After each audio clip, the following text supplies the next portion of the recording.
I'm grateful that the President has not fired you like he's fired 2 other Inspector Generals. Me too. What's that? I said me too. Yeah, that's true.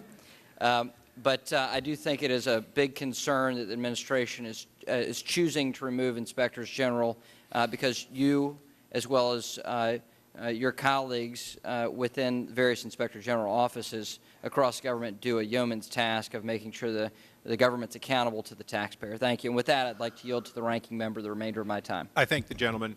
And following up on that line, in your current capacity, I'll bring to your attention that, according to the Wall Street Journal, some of the private fund managers selected to participate in the PPIP may have consulted informally to the Obama administration in writing the PPIP itself. In other words, they wrote what they now participate on, which is not surprising.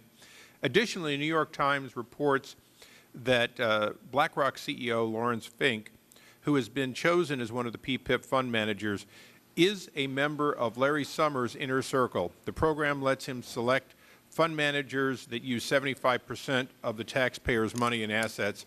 My question to you is, if in fact this and other activities begin to look like a cordial relationship where information is being passed, positions are being given because of friendships of people that go in and out of government, are you in a position to investigate that? Well, I think that, certainly any type of corruption is squarely within our mandate. But the points that you raise, I think, go so importantly to what we were discussing earlier as far as the reputational risk to Treasury. If, in fact, these individuals had a hand in writing these programs, it all becomes all the more important that from a perception area alone, that we have the tightest and most significant ethical barriers and informational barriers and walls to prevent them from taking advantage of a program that they may have had a hand in creating. Well, Mr. Borofsky, you've been criticized a little bit for this $23.7 trillion, as we entered in the record earlier, because these are assurances, and partially because it's outside of the TARP itself.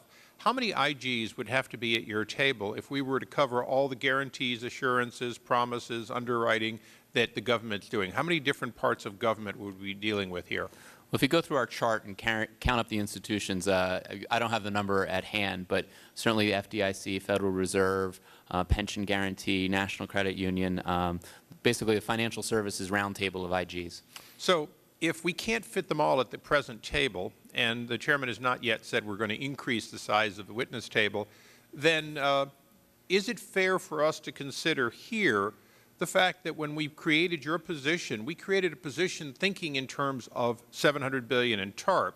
Today, we're thinking in terms of the financial recovery and oversight process that now has a dozen or more IGs loosely associated, not able to coordinate their activities, at least by design.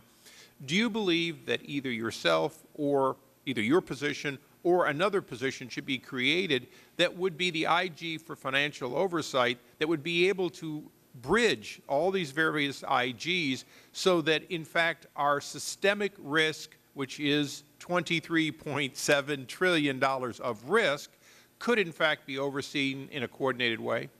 I think the most vital thing that I have as an Inspector General, and being obviously brand new to the Inspector General system coming here last December. But not to the inspector part of it. No, is my independence. The independence is the most vital thing for an Inspector General. And I think the problem when you have these coalition of IGs, I think it's very important for us to coordinate with one another. In the TARP, I formed a TARP IG Council. So all the different IGs that touch on TARP programs, we meet monthly and we talk about audits and investigations. We have subcommittees. And I think that type of coordination is very good. But I'll tell you, we also have, in fact, I'll be going on Thursday to a regulatory IG.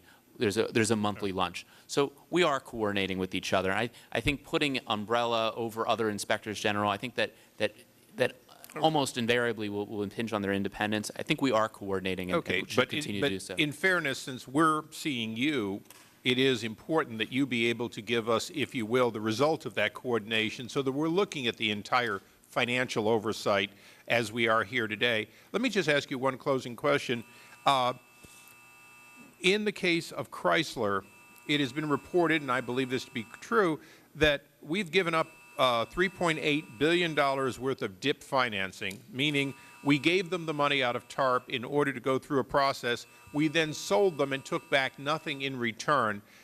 Is that something that needs to be investigated as to whether or not it was necessary to write off nearly $4 billion of the last money into Chrysler?